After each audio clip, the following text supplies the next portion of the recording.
time. Good morning, good afternoon, and good evening to everybody around the world. We'd like to thank our tinyML Talk sponsors, Edge Impulse, Maxim Integrated, and Synsense. If you're interested in sponsoring the future tinyML Talks, please contact Betty at tinyml.org. Watch out for our next upcoming tinyML Talk on Tuesday, July 7th. On benchmarking and improving neural network execution on digital signal processor versus custom accelerator for hearing instruments, and how to train and deploy tinyML models for 3 common sensor types by Dan Sitanaike, who is one of our tinyML organizers as well. At the same time, 8 a.m. Pacific. Please contact talks@tinyml.org if you're interested in presenting at a future event. All right, now it's just after half an hour since we started. We'll move on to the next talk. We have Brandon Rumberg from Aspinity talking about analog machine learning. So Brandon Rumberg has focused on a full stack of low power sensing technologies over the last decade. He's worked on things ranging from integrated circuit design, embedded systems, signal processing, software development, and system integration. And these combined skills have provided a foundation for his new architectural approach. Brandon holds multiple patents and has authored multiple publications. And he received his PhD and master's and bachelor's degrees from West Virginia University. Take it away, Brandon. All right, thanks Ravi for introducing me. And thanks to the tinyML team for organizing this. And thanks to everybody for joining. I hope you'll enjoy this talk. I'll be talking about how analog processing can be used as a front end in tinyML systems to reduce the data that hits the digital domain and make the system more efficient. So we've had a lot of great talks through this series, and a number of them have mentioned the lower information rate or the high sparsity within the sensor data. Or to put it another way, a lot of that sensor content isn't relevant for the application. But yet we acquire all of it. We immediately digitize it and toss it into the digital domain to deal with it. This is in spite of the fact that the sensor data starts naturally analog. And as we look at these tinyML devices, using low power microcontrollers, they're embedded into low energy systems. There aren't a lot of resources to handle the acquisition of the data, and there aren't a lot of resources to process the data. So the focus of this talk is where do we put that divide between analog and digital to make the most efficient system. And over the last half a century, we've had a lot of great progress in neural nets through sort of loose analogies to the brain. And I'd suggest that as we look at the tinyML domain, and think about acquiring real-time sensor data, maybe we should expand our sort of our source or our inspiration to be the whole nervous system and not the brain. Just throw out one example. You think about in the retina, there's over 100 receptors for each optic nerve fiber. So there's a lot of pulling of data right at the sensor before it starts to be pulled into the processor proper. And so we'd like to apply this concept of, before we start to kind of digitize and acquire the data, let's reduce it down to what's really relevant for the application.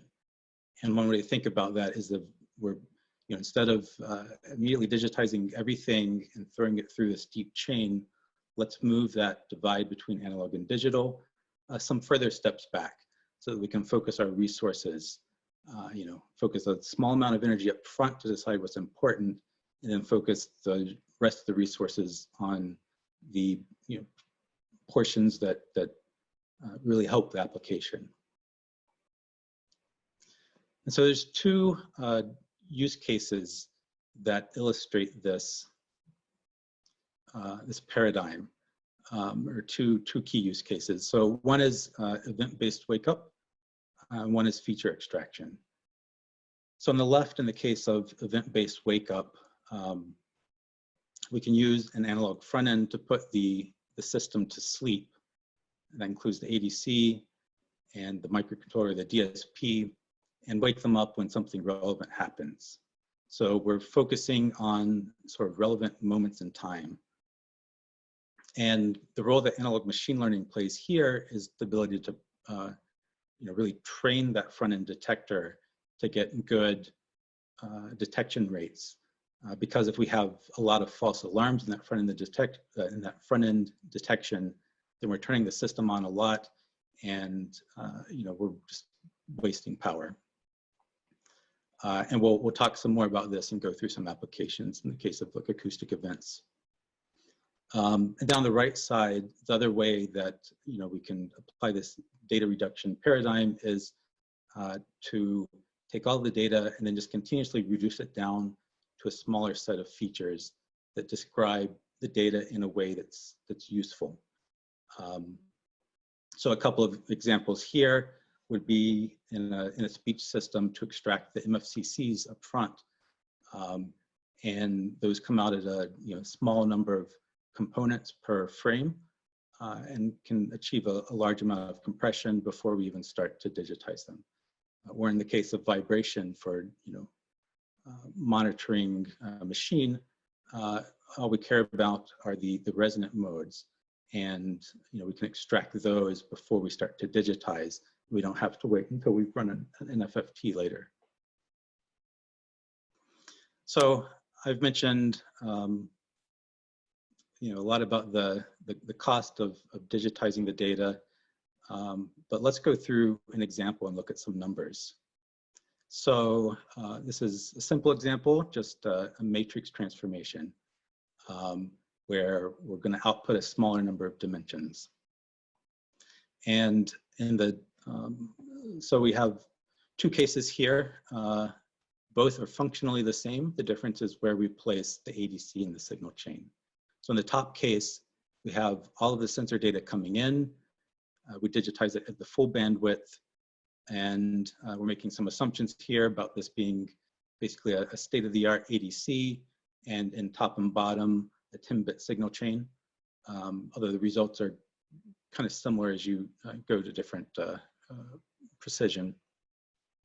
And then after we get that full signal bandwidth into the digital domain, we then transform it to a smaller dimension. And then in the bottom case, the same architecture, but just swap the ADC.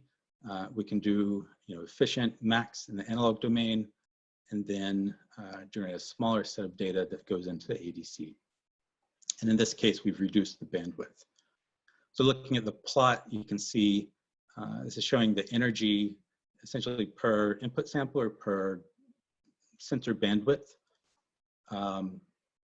And as we sweep the amount of dimensionality reduction, you can see that the lower case of an analog transform first, keeps dropping, whereas in the digital case, it hits a floor due to the energy to take the ADC conversion. So the conclusion here is that it's best to reduce the dimensionality before we hit the ADC.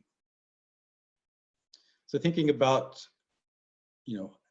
how do we implement this paradigm in a general part that handles the types of applications we want. And the way we envision this paradigm is this, a chip that can provide, it's programmable, but then it also provides capabilities to do the feature extraction, so we can do that continuous feature reduction that I mentioned earlier. But it also has a trainable neural net so that it can do classification of events. Additionally, a more kind of pure compression, and I'll talk about that later, which is critical in event wake-up systems. And then while we're at it, let's throw in a programmable sensor interfacing on the front end to make this really sort of a complete abstraction of the analog domain in the front end of the signal chain. So next, we'll go through an example of how a tool chain can work for a programmable analog machine learning chip. And this is just for reference, this is the kit I have. This is my test setup with this analog machine learning ramp chip connected to test equipment. And I'll switch over to this Jupyter notebook. Hi, Brandon. Yep. Before you proceed with the example, I'd like to ask a couple of questions. In terms of this chip and the, do you have like a dev kit that you're currently shipping to potential customers to try this out? We do, yeah. And I'll have an email at the end for anybody who's interested. Excellent, excellent. Another question is about what kind of analog signals do you currently support? Like, for example, microphones, accelerometer, sensors, or what kind of things do you support right now? Yeah, so we focused a lot on 1D signals, audio, some higher bandwidths and vibration up to 200 kilohertz. You know, it's a pretty flexible core. Mm-hmm. And you know, we've done some stuff with bio, you know, ECG as well. You know, in general, we can cover a lot of types of signals in that sort of, you know, up to a few hundred kilohertz range. Got it. Thank you. One last question before I let you proceed. The Jupyter Notebook demo that you're showing now, is this something that will be posted publicly, or is this for the demo only? Let me check and see. Sure. I All can right. check. Yeah. Thank you. Please proceed. Yep. And yeah, so this is a Jupyter Notebook. We're running Octave underneath as the engine, and we'll be releasing a Python engine as well. But this example is going to go through two simple cases. One, just let's detect a tone, just an example of how we can select different types of components and construct a signal chain with it. Then the second example will be to detect a rising chirp. We'll do that in the presence of different types of background noise. And this will be an example of how you can have a trainable system in this, you know, fully analog environment. So the first step is to run the setup. But once we've run the setup, then we have the first example is a tone detector. And in this case, the signal consists of 3 tones. One in the middle is 1 kilohertz. And we'll just define that as our tone of interest that we'd like to detect. So you can imagine, you know, probably the first thing you might think of to detect that tone might be a filter that just isolates that frequency, extract the energy of that frequency, then compare it with a threshold. So we'll step through this signal chain so you can get a sense of how you can add these different pieces. So first, the bandpass filter. So we can instance from the library a bandpass filter operator, and these are parameterized, and in this case, a center frequency of 1 kilohertz. So this constructs a bandpass filter, an instance of a bandpass filter, which we can immediately pass data into as a way of modeling it. And then we can plot that result. You see it here in red, and it locks on to the 1 kilohertz tone. So a single operator isn't of, you know, particularly interesting. We want to know how we build up a bigger chain. And this example shows how to construct the rest of the chain by instancing RMS detection, instancing comparison, which is parameterized with a threshold of 0.05. So that's going to go straight through the center here. And then chain those in series to get our signal chain. And then once we have the signal chain, we can model that much the same as we did with the bandpass filter, passing the data into it, getting the result, and plotting that here. So you can see in red is the output of that signal chain. And then once we have a signal chain that we like, we can compile it to hardware. And so we can take the tone detector, pass that into the compile chain function. Behind the scenes, this is doing various conversions and then running a place and route to generate a bit file that gets pushed into the IC. And then there is a, then we run this function which streams the data out through our test equipment, gets the result back in, plot that, and you can see in red the output of the chip detecting the tone of interest. So let's make this a little more interesting. So if we have, so the second case is detecting a chirp. So we have 4 rising chirps. Each one is labeled. And then we have some white noise added to it, as well as a pure tone added to it.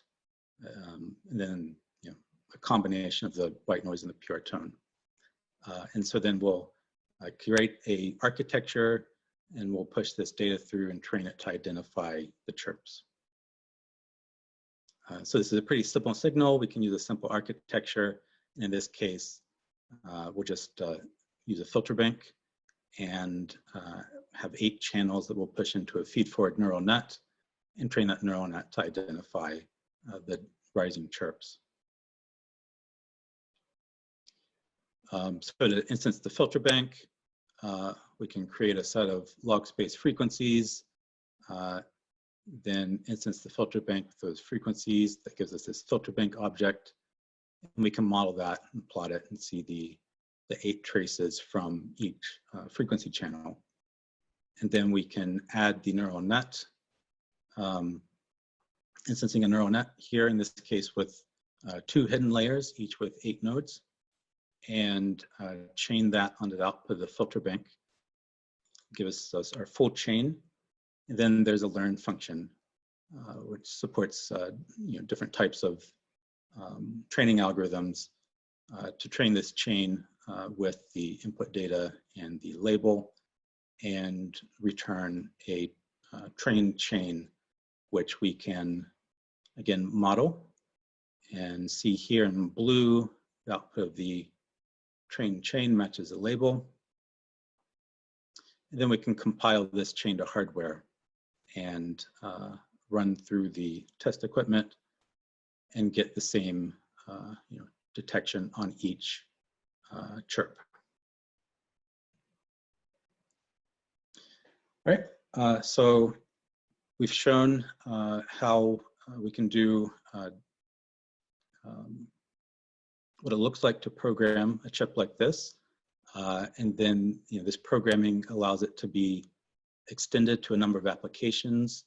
And this is a sampling of some of the ones that we've used or developed.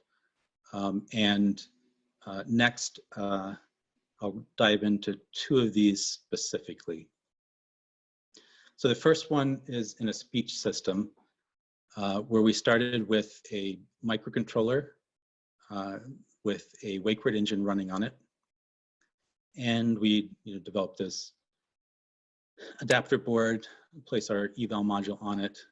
And so this microcontroller, without adding these types of capabilities, was drawing about 1.5 milliamps with the microphone and everything, and doing this speech system. And then by adding this front end, we pulled that average down to about 0.2 milliamps. So let's just talk through this chain. We have the microphone coming in. Within this ramp IC, we have programmed an analog voice detector. It's a voice detector, not just an activity detector. And it generates a trigger anytime there's speech. And then that wakes up the microcontroller to start the whole audio chain to activate the ADC and push audio through the wake word. There's a couple of traces here showing the input and then the microcontroller as it goes through different states. You can see when it rises to this level about 2/3 up, that's where voice is detected in each case. when it rises to the full state, that's where the wake word is detected. Now, in a speech system, it's critical that you are able to provide the background noise prior to the speech, as that's used for noise suppression within the algorithms. So in order to enable that, we've also programmed an analog compression algorithm into the ramp, which is continuously in parallel to the VAD, continuously compressing the signal and providing that into the microcontroller at a much lower bandwidth. And then when the voice trigger occurs, the microcontroller decompresses that signal into audio that's attached to the live audio coming in. And this is an example showing that pre-roll compression where this is the original audio input, and then this is what actually goes into the wake word engine, where the voice was detected, around here, and then it has used the compressed audio, decompressed it, and then backfilled it to get the half a second of audio to go into the detector.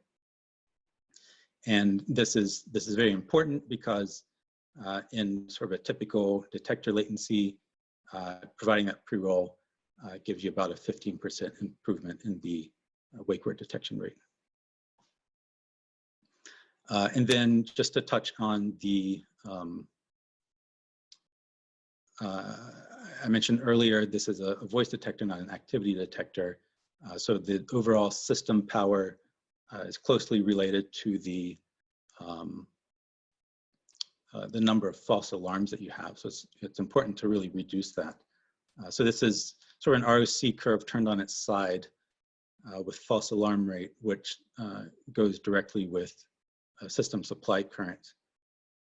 So in a case with no front end where you're continuously running the ADC and continuously processing it, that corresponds to basically 100% false alarm rate because it's always on. Using an activity detector, we found, and these I should say, these tests were done with audio recorded from a smartwatch over 10 hours to give sort of a representative day in the life of what would be the average on time in, say, a wearable device. So in the case of the activity detector, in the kind of range of true positive rate that we're interested in, you can see that it has about a 50% false alarm rate. So it's really important to actually, train with voice data and get a detector where you can minimize that false alarm rate.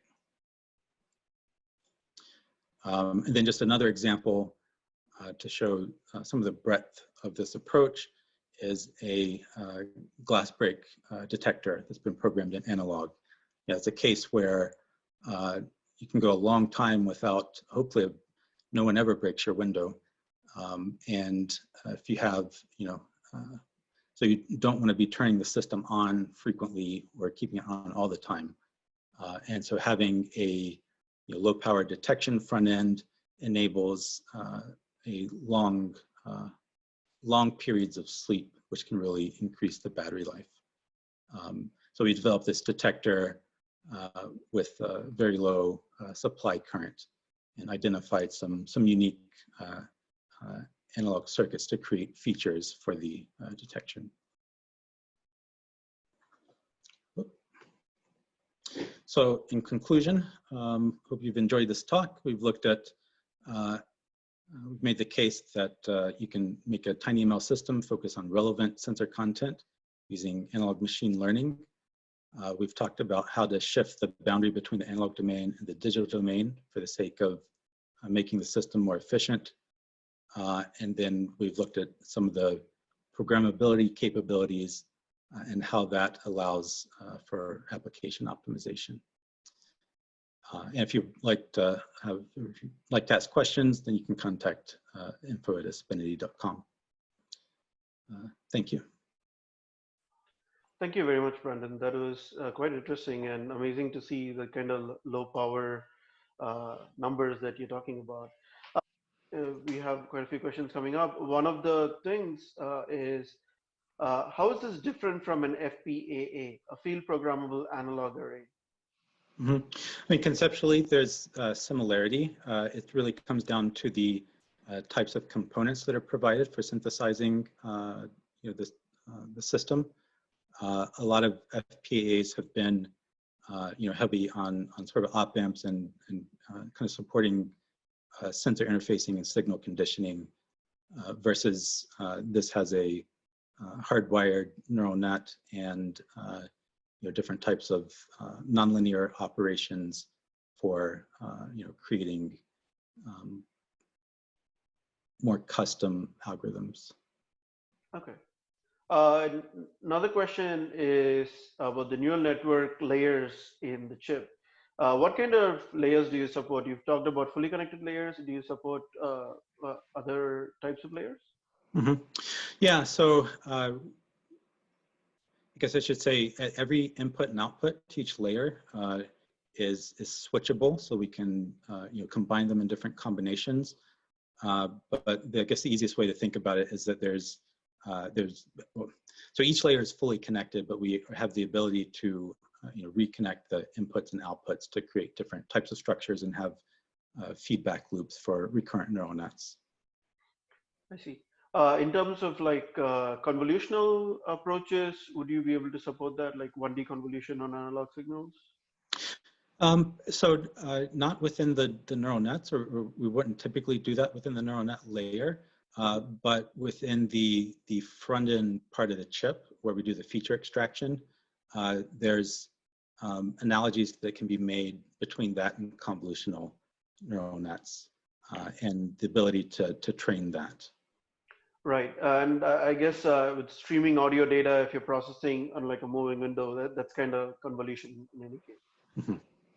Another question is about if you're doing certain steps in analog, how do you learn those layers? How do you do back propagation, right?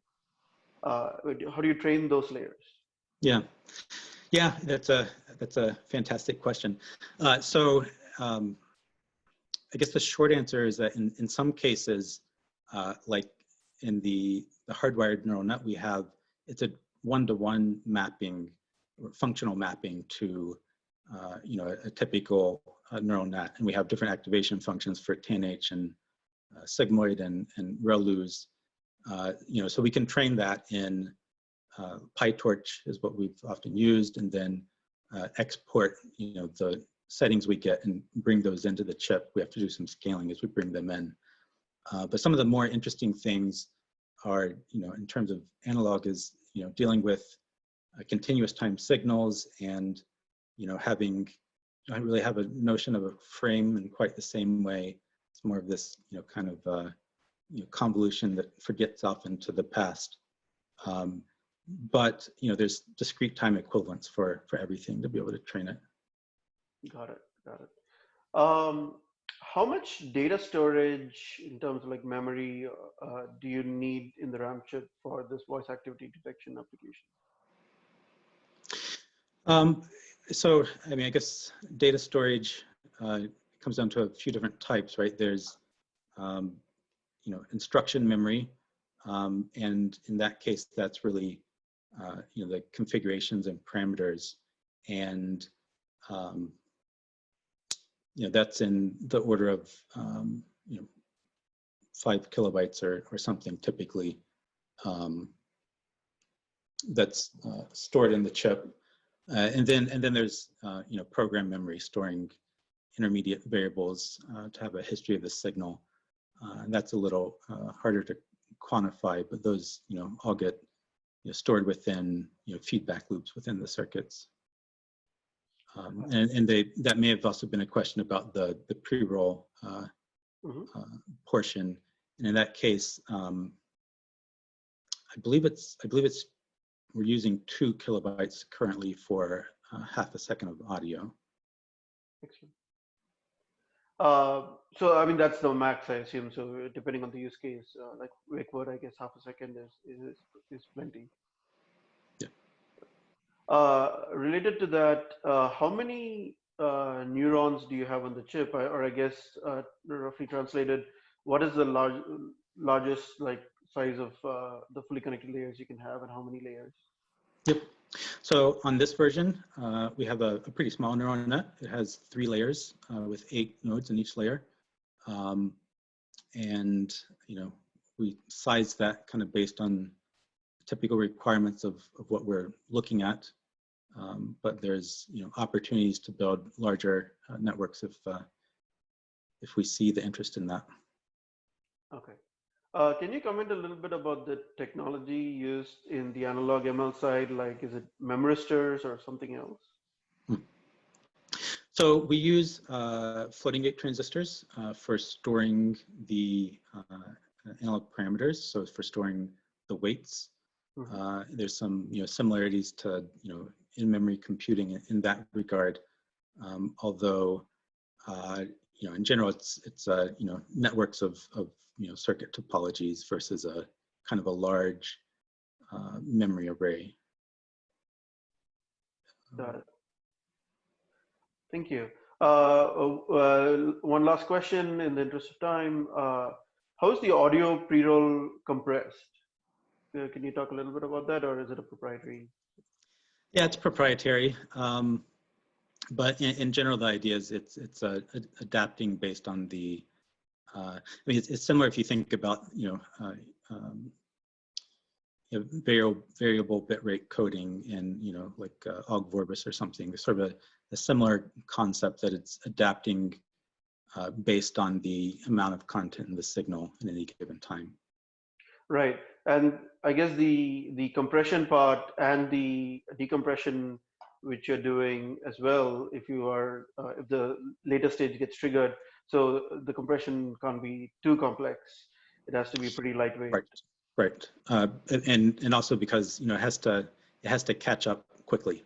Right. You know, so it has to, from the time it's triggered, it has to go, you know, start half a second that passed and decompress everything and get caught up to real time. So yeah, it was definitely designed with an emphasis on, you know, everything running in real time.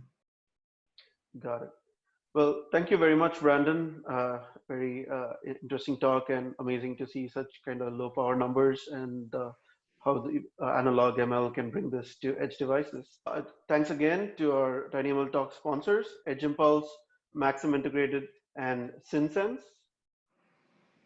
Edge Impulse provides a developer platform for ultra low power machine learning from design to deployment at scale.